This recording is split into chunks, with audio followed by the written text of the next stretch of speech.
What's going on? It is Artemis Prime Adventures, and we are going to be doing a quick review of the J-Flight Jayco 170 BWH Western Edition SLX Sport Edition.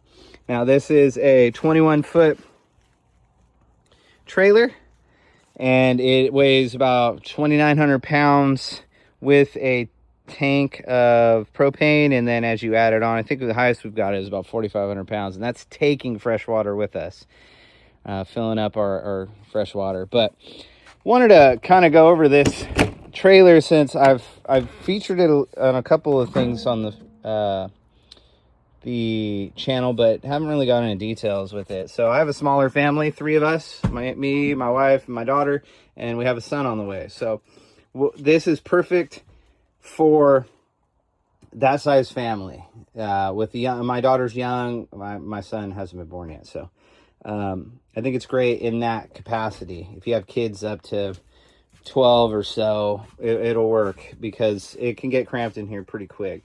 So you got a queen bed over here. Love it. It's dirty, I know. We haven't really cleaned it completely since the last time we went camping. We got storage on top. I did put this TV in for cheap. It does have an antenna, so don't go buy an extra one. The antenna is big and works great. There's storage also behind there. We have an AC unit that works incredibly.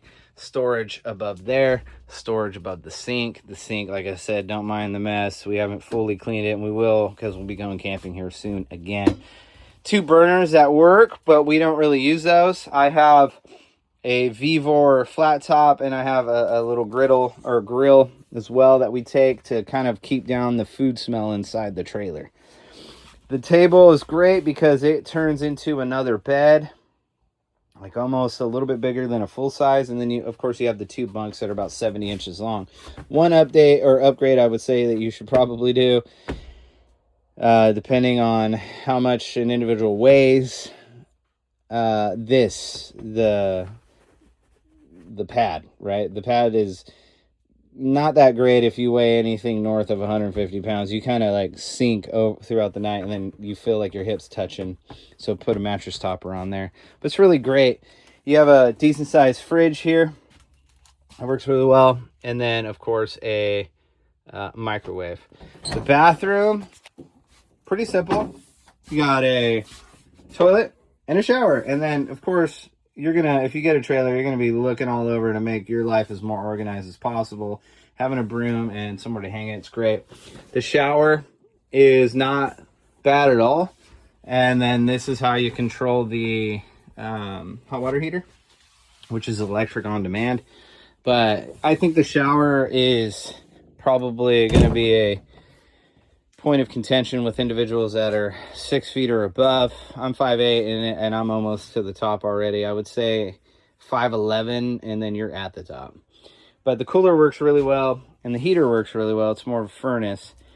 And essentially, you'll notice this if you get one, heat or cold like to congregate in this corner right here. So if you got the heater on and it's cold outside, heat's going to congregate up there. It might get a little warm for the person up there, so you got to manage that. And vice versa, if it's hot and you're running the AC is going to circle, keep this whole trailer cool. But right back here in this little cave area, it gets really cold. So keep that in mind. If you're running on the batteries only, the plugs don't work, but your little USB chargers do. The fridge will work on the batteries. And your pump to pump fresh water if you're using fresh water. So those will work, but you won't have access to like the microwave or the AC. I believe the furnace does continue to work when it is on battery power. And we upgraded the batteries. That's one of the things that took this, which was $13,900, took it up to some more money because we got the 6-volt in parallel that are the lithium batteries. So they last longer. They're just better batteries. We'll take a look outside as well, but that's the inside. We have there's actually storage under this one too. You can lift this up and have storage under that. But then underneath the queen bed, you have this storage, you can access larger stuff. And then if you go outside, you can access this side right here, which I typically keep the stuff that we use right away, which is the leveling blocks, the hose if we have access to it. I put the propane fire pit because we can't always have wood fires in the places that we go. Put that right there, get it ready to go. And then the plug for our 220 to plug if we need it is underneath the sink. This is manual for the step stair, which is whatever. And then the awning's really good. It goes out a far way. It's super sturdy and very, very economical to what you need. Another thing that I think people may want is some blackouts for like some of the windows or your panels to keep a lot of that sunlight out. This is a solar ready. This SLX is solar ready, so you can get solar and put it on it. You can have portable solar kits up to 20 amps to charge the batteries, which is fantastic. Highly recommend if you're especially off grid. And like I said, I have these 6-volt upgraded batteries in here that it was well worth the extra money. Super easy to tow. 2960 I think is the weight here with the propane tank right there. But what I think is great is I think we've got it up to 4,500 pounds total. It's super economical to pull and something that doesn't necessarily have to be a large truck. I have a Pathfinder Rock Creek 4-wheel drive, the Rock Creek edition, which can tow up to 6,000 pounds.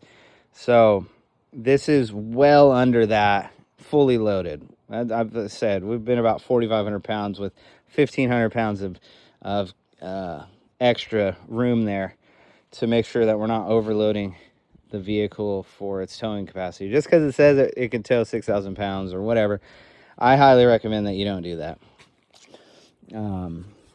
Taking it to the limit, I would say 80% of that is probably safe and will not add additional wear and tear on your vehicle.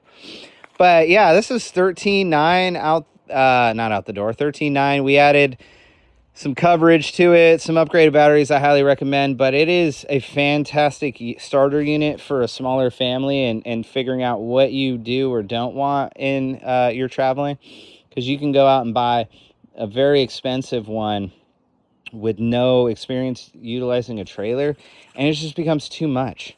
And it's like buying a house that's too big, right? It sounds great in the beginning, but it's not. I'd rather grow my trailer with my family. So as my kids get older, grow the trailer with them and be more practical about what my expectations are when it comes to camping and what we need. But that's probably going to do it for us. This is the Jayco SLX Sport Edition J-Flight 170 BHW. And highly recommend it. If you got questions about if you have this or you're looking at getting a trailer and you want to know things that my wife has already researched about making life a little more easier when it comes to camping in here with organization, shoot me a message and I will get you the deets on that. But highly recommend, and you'll catch us here camping at our next outing here soon, which we'll go in a little more detail of camping, not just it being parked at my mother-in-law's. So yeah, I'm Artemis Prime Adventures, and I will catch you on the next one.